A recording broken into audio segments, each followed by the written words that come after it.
Assalamualaikum warahmatullahi wabarakatuh. Selamat malam teman-teman dan ibu-ibu semuanya. Di sini perkenalkan nama saya Mahesa Surya Pratama eh, dengan NIM 121230048. Di sini saya akan menjelaskan review jurnal yang telah saya buat dengan topik Hydrogen Production by the Water Gas Shift Reaction. A comprehensive review on catalyst, kinetic, and reaction mechanism.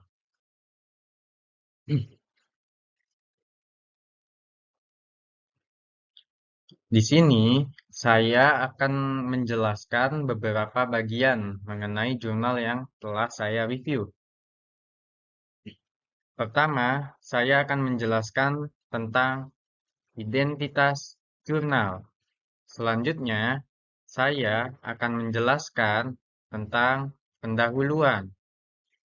Selanjutnya, saya akan menjelaskan mekanisme umum. Lalu, saya akan menjelaskan diagram kesetimbangan. Lalu, setelah itu, saya akan menjelaskan jalur mekanistik WSGR. Kemudian, selanjutnya, saya akan menjelaskan mekanisme redox atau reduksi oksidasi. Selanjutnya, saya juga akan menjelaskan tentang mekanisme asosiatif. Lalu, setelah itu, saya akan menjelaskan tentang katalis. Dan terakhir, saya akan memberikan kesimpulan dari review artikel yang saya buat. Baik, selanjutnya untuk identitas jurnal itu sendiri, saya mengambil jurnal ini dari Science Direct dengan judulnya Hydrogen Production by the Water Gas Shift Reaction. A comprehensive review on catalysts, kinetics, and reaction mechanism. Autornya atau penulisnya itu Laila Dehimi dan kawan-kawan. Lalu, jurnal ini sendiri itu Fuel Processing Technology dengan tahun publikasi itu tahun 2025. Nah, mungkin teman-teman dan ibu semua kita bisa lihat untuk linknya itu sendiri sudah saya lampirkan di bagian PPT saya. Baik, selanjutnya kita akan membahas pendahuluan. Dalam beberapa dekade terakhir, banyak perhatian diberikan pada pemanasan global, penipisan sumber daya, dan pengembangan serta implementasi industri teknologi untuk membangkitkan energi terbarukan. Perubahan iklim terutama disebabkan oleh penggunaan bahan bakar fosil yang menyumbang sebagian besar kebutuhan energi dunia. Oleh karena itu, hidrogen muncul sebagai sumber energi vital, elemen dalam transisi menuju solusi energi berkelanjutan dan mengurangi emisi. Meskipun menghadapi tantangan dalam produksi, pentingnya di berbagai industri dan teknologi terbukti karena kelimpahan dan keserbagunaannya. Jadi hidrogen ini banyak ya kegunaan dan keserbagunaannya. Hidrogen memberikan tenaga pada sel bahan bakar, menyediakan energi bersih untuk transportasi dan media penyimpanan yang andal untuk energi terbarukan. Selain itu, hidrogen memainkan peran penting dalam proses industri, menawarkan alternatif yang lebih bersih untuk bahan bakar fosil di bidang seperti penyulingan dan manufaktur. Skenario ini menunjukkan pertumbuhan substansial untuk hidrogen yang berpotensi meningkat dari kurang dari 1% pada tahun 2020 menjadi sekitar 30% pada tahun 2030. Pada tahun 2040, aplikasi baru, terutama mobilitas, dapat mendorong permintaan hidrogen bersih hingga mencapai 75% dari total permintaan. Pada tahun 2050 juga, aplikasi mobilitas akan terus memimpin penyerapan hidrogen bersih dengan peran penting dalam sektor transportasi jalan raya, penerbangan, dan maritim. Aplikasi industri dan pemanasan yang ada juga diperkirakan akan memberikan kontribusi yang signifikan, berpotensi mencapai 95% dari total permintaan. Pada saat yang sama, kendala untuk adopsi yang meluas tetap ada, dan upaya penelitian yang sedang berlangsung dan fokus global pada keberlanjutan menyoroti peran penting hidrogen dalam mendekarbonisasi sistem energi dan mengurangi ketergantungan pada bahan bakar fosil untuk masa depan yang lebih hijau. Saat ini, rute sintesis yang paling banyak diadopsi untuk produksi hidrogen adalah mereformasi bahan bakar gas seperti metana, etana, dan hidrokarbon yang lebih tinggi. Namun, dry methane reforming atau disingkat DRM dianggap sebagai salah satu teknologi yang paling menjanjikan karena mengonsumsi dua gas rumah kaca utama, yaitu metana dan karbon dioksida, sambil menghasilkan syngas yang merupakan campuran hidrogen dan karbon monoksida. Untuk menghasilkan karbon monoksida yang tidak diinginkan dari syngas sambil mengurangi kehilangan hidrogen, berbagai pendekatan dapat digunakan, seperti oksidasi karbon monoksida yang lebih disukai dan pergeseran gas air. Pergeseran gas air telah menerima banyak perhatian sebagai langkah mendasar dalam mengubah karbon monoksida menjadi hidrogen yang dapat digunakan dalam reaksi Fischer-Tropsch untuk menghasilkan bahan kimia bernilai tinggi dan hidrokarbon cair alternatif lainnya atau untuk memberi makan sel bahan bakar. Akibatnya, penelitian telah dilakukan untuk membuat katalis baru dan merumuskan model kinetik dan mekanisme reaksi yang sesuai untuk proses ini. Tinjauan ini menawarkan kerangka kerja yang komprehensif dari mekanisme WGS. Selain itu, nilai kinetik eksperimental dari mekanisme reaksi permukaan multi langkah yang masuk akal dari WGS disertakan untuk menawarkan pemahaman yang komprehensif tentang area topikal ini, khususnya yang berkaitan dengan sintesis katalis. WGS berkinerja tinggi untuk memfasilitasi transisi menuju ekonomi hidrogen. Lebih jauh, tinjauan ini membahas berbagai penelitian yang membahas rute deaktivasi WGS dan menekankan peran penting penerapan teori fungsi kepadatan dalam desain katalis dan pengoptimalan reaksi. Tantangan yang dihadapi dalam artikel ini atau dalam jurnal ini disertai dengan rekomendasi untuk meningkatkan reaksi.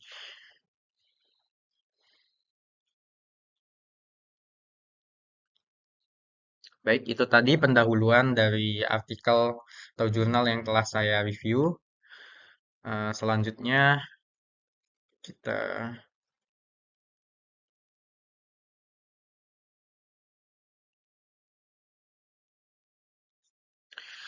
Selanjutnya kita akan membahas mekanisme umum Water Shift Gas Reaction atau WSGR. Water Shift Gas Reaction. Reaksinya itu sendiri, karbon monoksida akan direaksikan dengan air. Reaksinya jenis reaksi bolak-balik, akan menghasilkan hidrogen dan karbon dioksida. Nah, dalam reaksi ini jelas reaksinya itu bersifat reversible atau bolak-balik dengan entalpi pada keadaan standar itu bernilai minus 41,1 kJ per mol. Water shift gas reaction yang umum ditemukan dalam proses reformasi berfungsi sebagai prosedur penting untuk mengatur kadar hidrogen dan karbon monoksida. Dalam reaksi ini, air bereaksi dengan karbon monoksida untuk menghasilkan hidrogen dan karbon dioksida.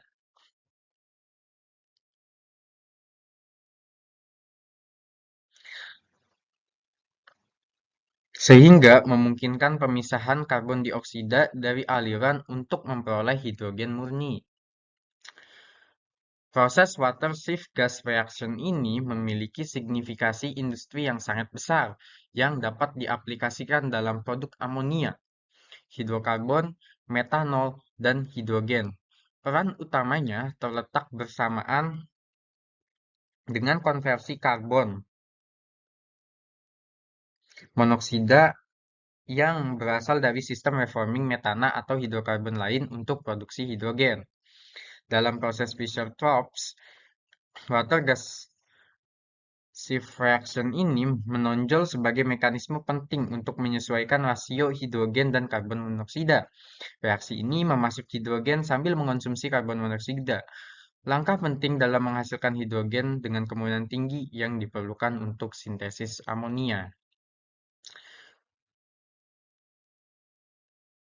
Untuk mengoptimalkan termodinamika dan kinetika reaksi, water gas shift reaction ini biasanya dilakukan pada skala industri menggunakan pendekatan multitahap.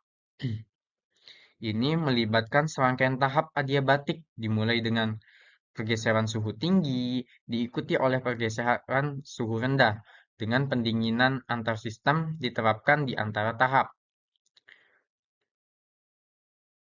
Fase ini berjalan secara sistematis. Adapun katalis yang paling sering digunakan untuk fase ini adalah Zn dioksida dengan komposisi tipikal 34% Z zinc dioksida dan 33% aluminium trioksida. Selain itu, logam mulia telah dipelajari untuk water gas shift reaction ini dengan platinum dan emas diendapkan pada oksida yang dapat direduksi dan menunjukkan aktivitas dan stabilitas yang hebat pada suhu rendah. Secara lebih luas, banyak katalis berbeda telah dipelajari dengan berbagai promotor. Banyak upaya telah dilakukan untuk menentukan komposisi katalis atau promotor yang optimal dalam hal jumlah absolut dan relatif atau katalis atau promotor. Bahkan jika kesulitan deaktivasi waktu pada aliran teratasi, biaya tinggi dan kelangkaan logam mulia membatasi penerapannya. Seperti yang telah kita ketahui ya, emas ataupun platina itu merupakan salah satu logam mulia, di mana untuk memperolehnya itu diperlukan biaya yang mahal.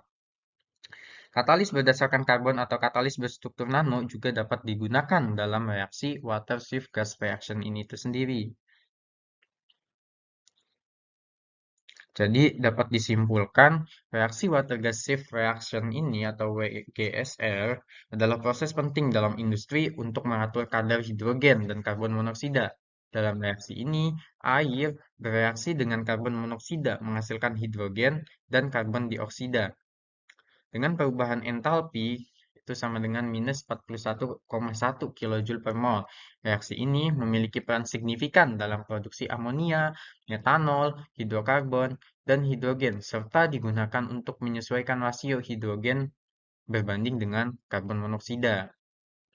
Pada proses Fischer-Tropsch, untuk meningkatkan efisiensi reaksi ini biasanya dilakukan secara bertahap.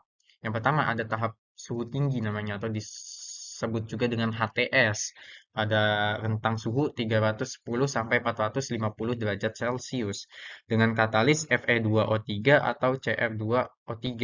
Diikuti tahap suhu rendah atau LTS pada suhunya lebih rendah dari yang tadi ya, sekitar setengahnya, sekitar yaitu 150 sampai 250 derajat Celcius menggunakan katalis CuO atau ZnO maupun Al2O3. Katalis berbagai logam mulia juga dapat digunakan.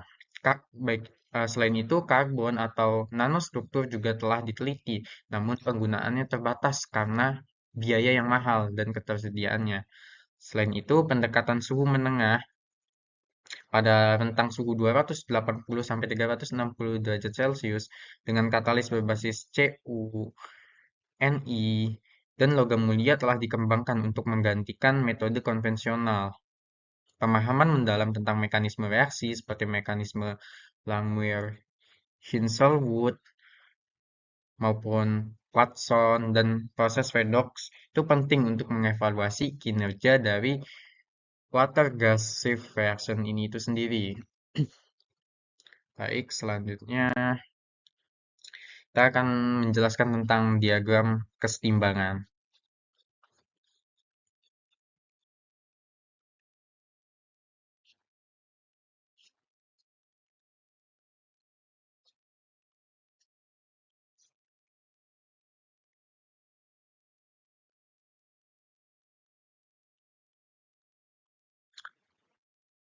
Grafik yang dapat kita lihat itu menggambarkan hubungan antara perubahan konsentrasi karbon monoksida dan uap air dengan hasil reaksi karbon dioksida dan hidrogen.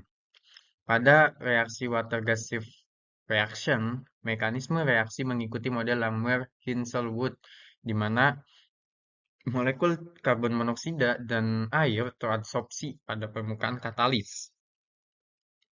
Seperti yang telah saya jelaskan waktu presentasi kemarin, terdapat berbagai jenis katalis ya. Salah satunya yaitu katalis yang dapat mengadsorpsi atau disebut juga katalis heterogen karena dia tidak berada pada satu fase dengan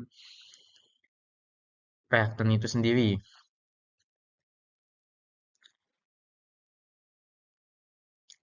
Reaktan yang teradsorpsi pada permukaan katalis ini akan bereaksi membentuk produk. Garis melengkung menunjukkan kondisi kesetimbangan reaksi pada berbagai suhu, baik itu T1 maupun T2. Dengan suhu lebih tinggi atau T1 mendorong reaksi ke arah pembentukan hidrogen dan karbon dioksida. Pada suhu rendah, konversi karbon monoksida itu lebih efisien, namun laju reaksi lebih lambat, sehingga optimalisasi suhu dan katalis sangat penting untuk efisiensi proses. Model ini menunjukkan pentingnya pemahaman kinetika dan kesetimbangan reaksi untuk mengoptimalkan produksi hidrogen itu sendiri. Jadi di sini kita akan menekankan pada kinetikanya ya. Kinetika pergeseran water gas shift reaction itu sendiri. Banyak peneliti yang tertarik pada pemodelan kinetik proses water gas shift reaction. Selama bertahun-tahun, banyak ekspresi kinetik telah muncul, namun kontroversi masih ada mengenai kinetika dan mekanisme water gas shift reaction itu sendiri. Selain itu, memahami kinetika ini sangat penting untuk desain reaktor water gas shift reaction. Dalam bidang katalik heterogen, proses atau dua teori menonjol sering menjadi pusat perhatian. Yang pertama ada mekanisme Langmuir-Hinshelwood yang menggaris bawahi asosiasi dan permukaan mekanisme redox. Dikenal karena interaksi rumit antara reaksi permukaan dan transfer elektron. Van Herwijnen dan De Jong memeriksa kinetika dan mekanisme pergeseran karbon monoksida pada zinc oksida. Mereka menyajikan model kinetika berbasis mekanisme Langmuir-Hinshelwood untuk water gas shift reaction. Mereka berhipotesis bahwa reaktan diserap ke katalis permukaan untuk menghasilkan zat antara. Nah, zat antara itu sendiri setelah apa yang kita pelajari di mekanisme reaksi, zat antara itu merupakan zat yang muncul pada tahap-tahap elementer, namun tidak muncul pada reaksi secara keseluruhan.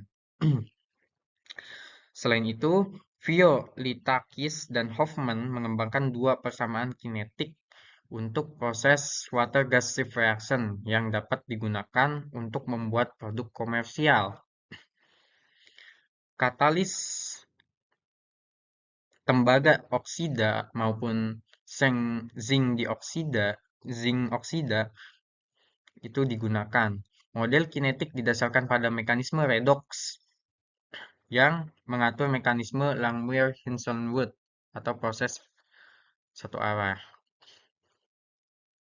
Selain itu, kinetika katalis thermal dan fotokatalis water gas shift reaction dengan berbagai katalis tadi, baik itu aurum, platina, maupun perak, dipelajari dengan menggunakan sistem fotoreaktor fase gas aliran kontinu sebagai fungsi suhu reaktor.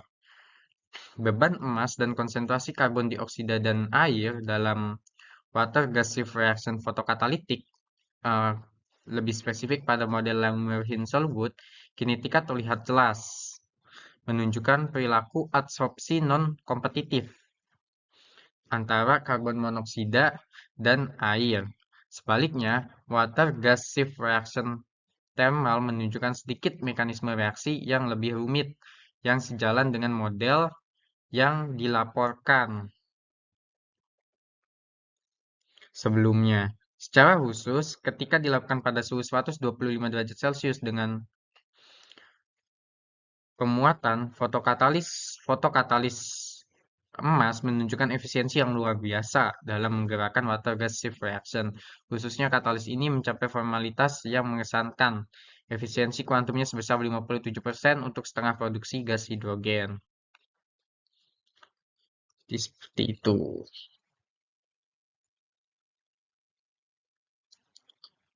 Selanjutnya, jalur mekanistik reaksi water shift gas reaction. Reaksi water gas shift reaction melibatkan dua mekanisme utama, yaitu mekanisme redox dan mekanisme asosiatif.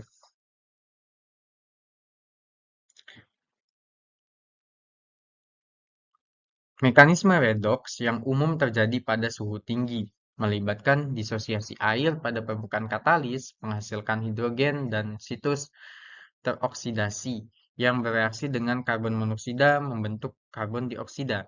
Sebaliknya, mekanisme asosiatif lebih dominan pada suhu rendah, di mana karbon monoksida dan air teradsorpsi pada permukaan katalis dan membentuk spesies antara seperti formil, karboksil, karbonat, atau format, asam format, sebelum menghasilkan hidrogen dan karbon dioksida.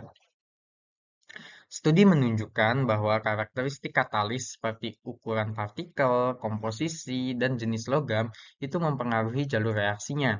Misalnya, ketika menggunakan katalis berbasis tembaga atau CU, lebih mendukung mekanisme redox dengan CuO teroksidasi menjadi Cu+ oleh air, sedangkan logam mulia seperti platina yang didukung itu memanfaatkan kekosongan oksigen untuk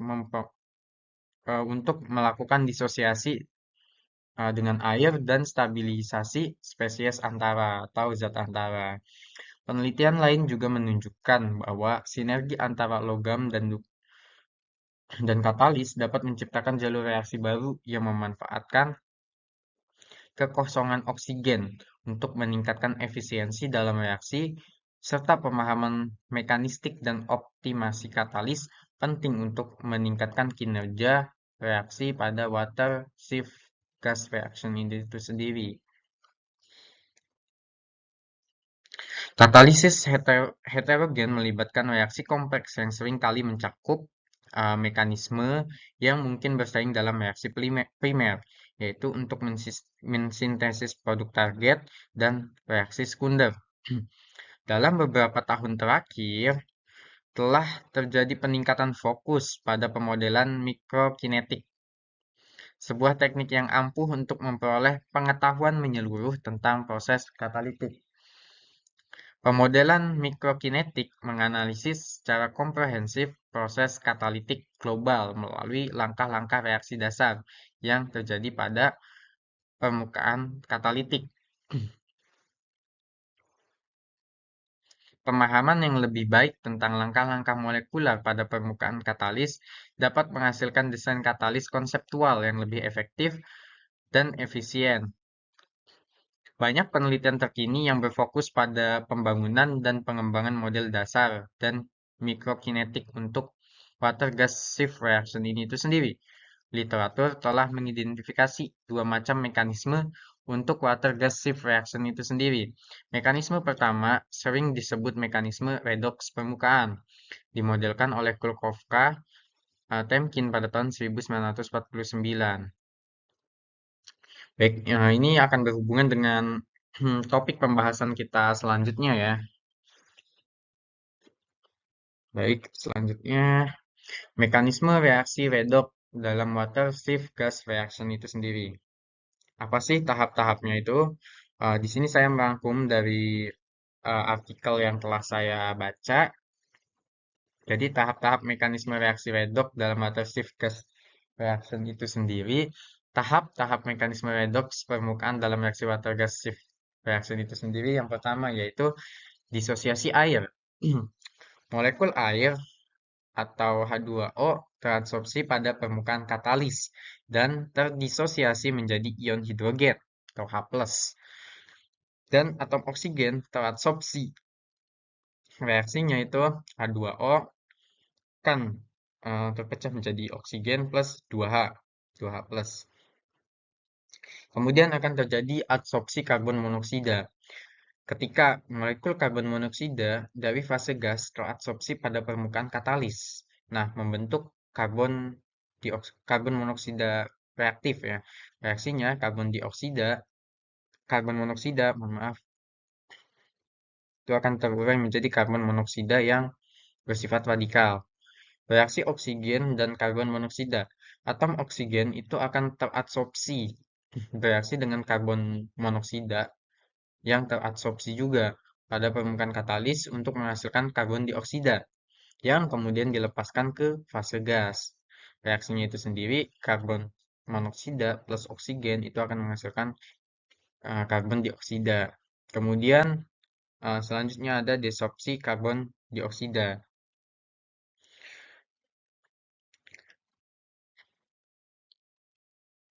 Karbon dioksida yang terbentuk pada permukaan katalis kemudian akan dilepaskan ke fase gas. Reaksinya itu sendiri, karbon dioksida itu akan berubah fasenya menjadi karbon dioksida pada fase gas. Kemudian produksi hidrogen. Nah, ion hidrogen H+ yang terbentuk pada tahap awal itu akan bergabung di permukaan katalis untuk membentuk molekul hidrogen atau H2 yang kemudian dilepaskan ke fase gas. Jadi, ketika 2H+ itu akan bergabung membentuk hidrogen dalam fase gas. Nah, menurut pendekatan ini atau pendekatan redox awalnya dimodelkan oleh Kulkova dan Temkin pada tahun 1949. Mekanisme ini melibatkan disosiasi hidrogen, mohon maaf, air pada permukaan katalitik menghasilkan hidrogen dan situs teroksidasi atau oksigen yang kemudian bereaksi dengan karbon monoksida untuk membentuk karbon dioksida melalui skema reaksi. Seperti gambar 4 ini. Memang, mereka menyarankan bahwa mekanisme redoks aktif untuk katalis besi yang dipadukan dengan kromium.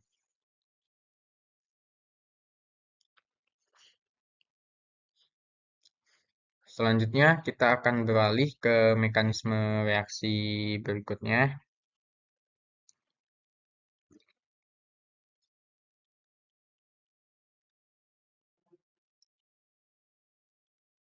yaitu mekanisme reaksi asosiatif pada water shift gas reaction. Di sini saya sudah merangkum mekanisme reaksinya seperti apa. Jadi, mekanisme asosiatif water gas shift reaction itu sendiri, seperti yang telah digambarkan dalam gambar di atas, melibatkan langkah-langkah seperti berikut. Yang pertama, itu ada adsorpsi molekul reaktan.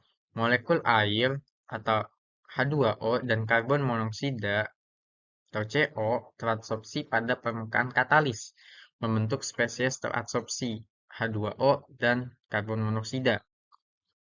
Reaksi H2O itu akan H2O dalam fase gas akan menjadi H2O sebagai radikal dan karbon monoksida dalam fase gas akan menjadi karbon monoksida dalam fase radikal juga. Disosiasi air. Molekul air teradsorpsi kemudian akan terdisosiasi menjadi ion hidroksil dan ion hidrogen yang keduanya tetap berada di permukaan katalis. Reaksinya itu sendiri yaitu air akan menjadi OH plus H atau molekul. Kemudian pembentukan spesies formiat, yaitu ion hidroksil atau OH bereaksi dengan karbon monoksida yang teradsorpsi untuk membentuk spesies formiat HCOO. Reaksi karbon monoksida plus OH itu akan bereaksi secara reversibel menghasilkan HCOO atau spesies formiat. Nah, kemudian terjadi degradasi formiat itu sendiri. Spesies formiat kemudian akan terurai menjadi karbon dioksida dan ion hidrogen.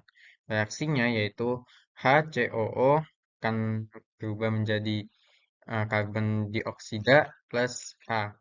Kemudian selanjutnya ada desorpsi produk. Karbon dioksida yang dilepaskan dari permukaan katalis ke fase gas. Reaksi karbon dioksida itu akan berubah menjadi karbon dioksida dalam fase gas.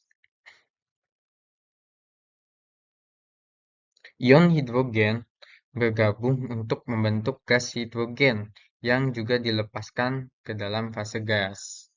Baik, sini akan saya jelaskan lebih jelas lagi ya. Tadi itu berupa rangkuman.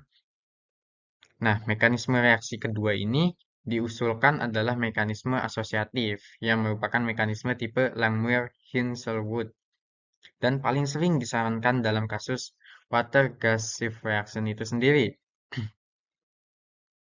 Pada tahun 1920, Armstrong dan Hilditch menyarankan mekanisme asosiatif pertama untuk water-gas-shift reaction dengan menggunakan kumpulan data untuk katalis tembaga kromit. Menurut pendekatan ini, kedua reaktan diadsorpsi pada situs aktif yang sama pada permukaan katalis untuk menciptakan zat antara yang tidak terdefinisi, menghasilkan produk yang kemudian didesorpsi. Sejumlah zat antara karbon permukaan diduga terbentuk selama mekanisme asosiatif ini itu sendiri, di antaranya formil, karboksil, karbonat, dan spesies format atau HCOO dan asam format HCOH. Nah, pada gambar ini menggambarkan skema reaksi asosiatif untuk reaksi pergeseran gas air atau water shift gas reaction. Perlu dicatat bahwa mekanisme water gas shift reaction ini sangat bergantung pada kondisi operasional yang dipilih. Dengan demikian, memahami pengaruh kondisi reaksi terhadap dominasi satu jalur reaksi atas yang lain sangat penting dalam memperoleh mekanisme reaksi permukaan multitahap.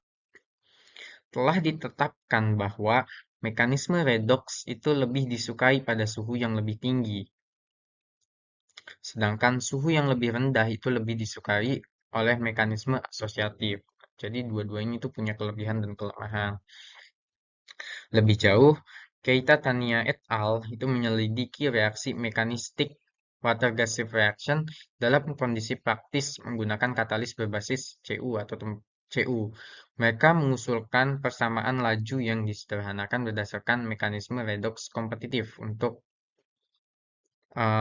low temperature system atau low temperature shift. Selain itu, mereka mengidentifikasi langkah penentu laju dengan oksidasi CuO menjadi Cu+ yang difasilitasi oleh air yang menghasilkan hidrogen.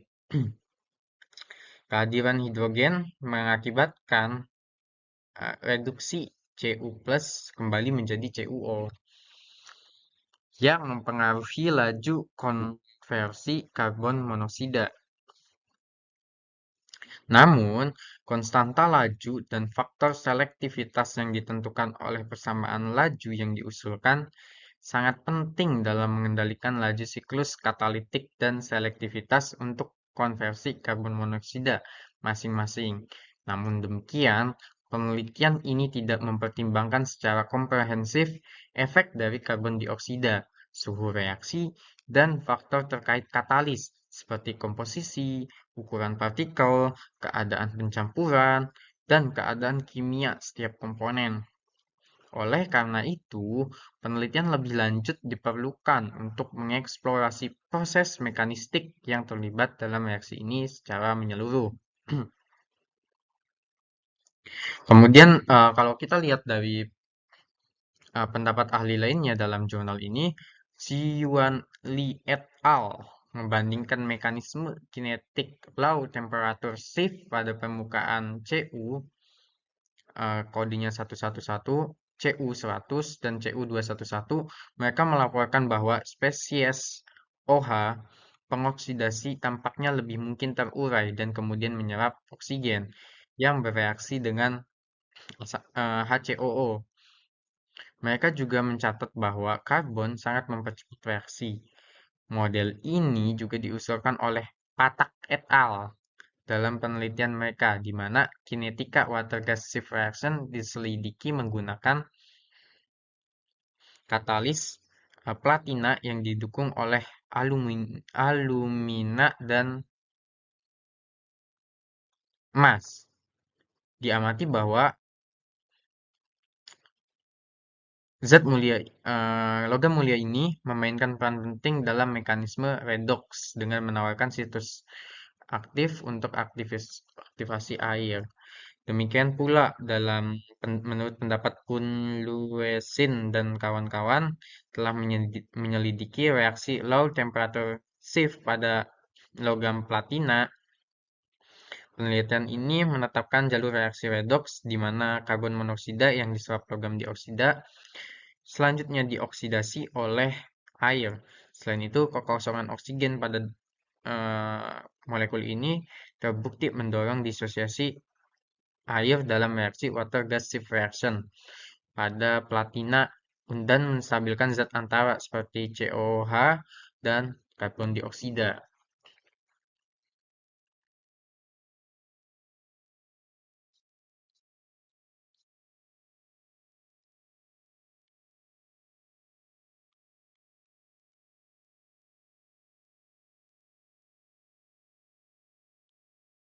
Nah, namun di sini juga dapat dilihat bahwa dalam reaksi ini terdapat deaktivasi katalitik. Faktor utama penggerak non-aktif katalis dalam water gas shift reaction meliputi sintering thermal, keracunan sulfur, dan keracunan klorida. Meskipun demikian, ada faktor-faktor lain yang signifikan terhadap penonaktifan katalis dalam water gas shift reaction. Faktor-faktor ini meliputi pengendapan karbon, proses oksidasi, reduksi, dan degradasi mekanis. Mengenali berbagai pengaruh ini menggarisbawahi kompleksitas dalam mempertahankan efisiensi katalis dalam water gas shift reaction itu sendiri dan menyoroti perlunya strategi mitigasi yang komprehensif. Sintering thermal. Nah, di sini saya juga akan menjelaskan tentang sintering thermal. Sintering thermal melibatkan interaksi kompleks antara peristiwa fisik dan kimia mikroskopis seperti disosiasi, emisi, difusi, dan ikatan atom logam dan kristalit. Proses ini merupakan proses satu arah yang dipercepat secara signifikan dengan suhu yang lebih tinggi. Laju dan luas sintering katalis terutama ditentukan oleh suhu dan waktu operasional. Biasanya, logam yang digunakan untuk reaksi atau dalam temperatur tinggi itu high temperature shift adalah besi yang direduksi menjadi fase aktif Fe3O4. Hilangnya stabilitas katalis besi disebabkan oleh sintering thermal yang cepat dari kristalit. Nah, selanjutnya saya juga akan menjelaskan tentang keracunan belerang. Keracunan melibatkan pelekatan kuat reaktan, produk, atau pengotor ke situs katalitik sehingga mengganggu fungsinya. Suatu zat bertindak sebagai racun tergantung pada kekuatan penyerapan relatif terhadap spesies lain yang bersaing untuk mendapatkan situs katalitik. Selain itu, selain secara fisik, menghalangi situs penyerapan, racun yang diserap dapat menyebabkan perubahan konfigurasi elektronik atau geometris pada permukaan. Keracunan belerang atau sulfur merupakan salah satu penyebab utama di balik penonaktifan katalis water gas shift reaction ini itu sendiri. Senyawa sulfur seperti H2S dan SO2 umumnya berasal dari bahan bakar gas itu sendiri atau aditif yang dimasukkan ke dalam gas alam untuk tujuan pengharu. Selain itu, senyawa ini dapat dihasilkan dari pelumas yang digunakan dalam mesin. Baik, setelah ini kita akan menuju pembahasan tentang katalis. Eh,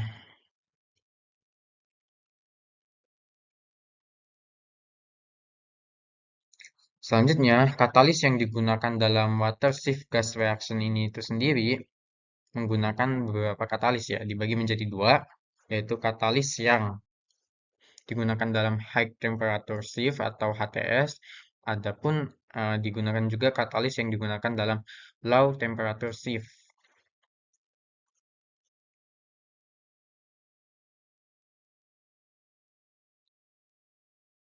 Sini dapat dilihat pertama katalis berbasis FeCl. Reaksinya itu tabung reaktor kuarsa dengan alas tetap menggunakan tabung reaktor kuarsa dengan alas tetap dengan internal diameter 12 mm.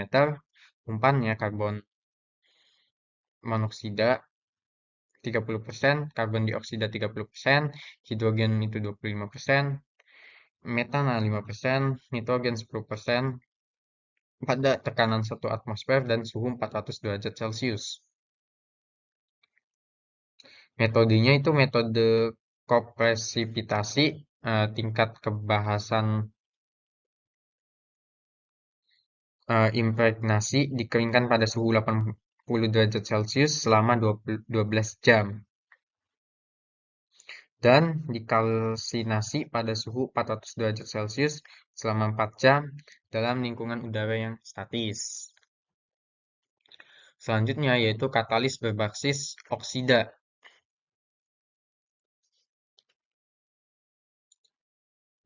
Katalis berbasis oksida ini reaksinya itu 10 mg katalis, tabung kuarsa tipe U 10% karbon monoksida dan uap air melalui aliran helium melalui gelembung air pada suhu 25 derajat Celcius, tekanan 1 atmosfer dengan suhu 340 derajat Celcius. Metodenya, reaksi padatan sederhana metode dikalsinasi pada 450 derajat Celcius selama 4 jam.